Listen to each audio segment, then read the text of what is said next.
బాబు ready Babu. Start camera, action. Jai Balayya.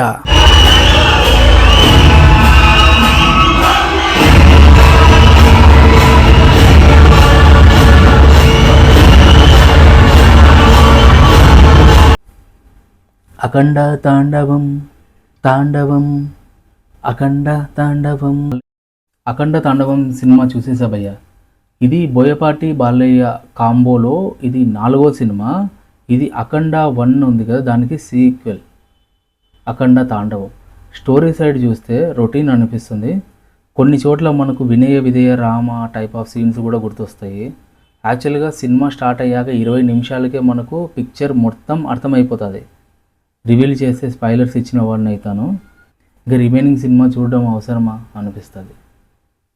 Positives గురించి చెప్పాలంటే యాక్చువల్గా మూవీ డిసెంబర్ 4వ తారీఖు రిలీజ్ అవ్వాలి. అప్పటికి వచ్చిన ట్రైలర్స్లో హై ఇచ్చే సీన్స్ అన్నీ చూపించేశారు.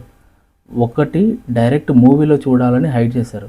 బట్ అన్ఫార్చునేట్లీ మూవీ పోస్ట్పోన్ అవ్వడంతో మళ్ళీ హైప్ ఇవ్వాలి అని ఆ హైడ్ చేసిన హై సీన్ కూడా మళ్ళీ రిలీజ్ ట్రైలర్లో చూపించేశారు. ఇంకా థియేటర్లో చూడడానికి ఏముంది, ఏం లేదు. తమన్నా ప్రీ రిలీజ్ ఈవెంట్లో ఒక మాట చెప్పారు, బీజిఎం కోసం ఆయన ఎన్నో శైవ క్షేత్రాలు తిరిగారు అని. సినిమా చూశాక వర్త్ అనిపించింది. మస్తుంది భయ్య బీజిఎం, బట్ తక్కువే compare to part 1. First half కొద్దిగా ల్యాగ్ ఉంది, ఇన్ఫ్యాక్ట్ బోర్ కూడా కొట్టింది. ప్రీ ఇంటర్వెల్ సీక్వెన్స్ ఇంటర్వెల్ సీన్తో అందుకుంటుంది సినిమా మాత్రం. ఇంకా సెకండ్ హాఫ్ అవసరం లేని క్యారెక్టర్ని క్రియేట్ చేసి రన్ టైం ఉండాలి అని చేసినట్టు అనిపించింది.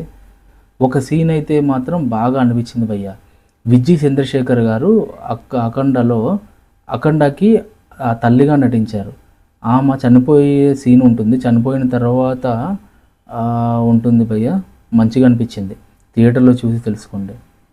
లాజిక్లు ఉండవు భయ్య. ఎక్కడే కానీ సీన్కి మన బ్రెయిన్కి ఒక 3 అవర్స్ రెస్ట్ ఇచ్చి సినిమా చూడాలి.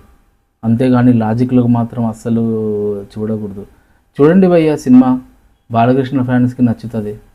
ఛానల్ని సబ్స్క్రైబ్ చేసుకోకపోతే ఛానల్ని సబ్స్క్రైబ్ చేయండి, లైక్ చేయండి, షేర్ చేయండి.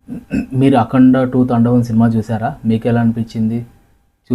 చూసింటే ఎలా ఉందో కామెంట్ చేసి చెప్పండి.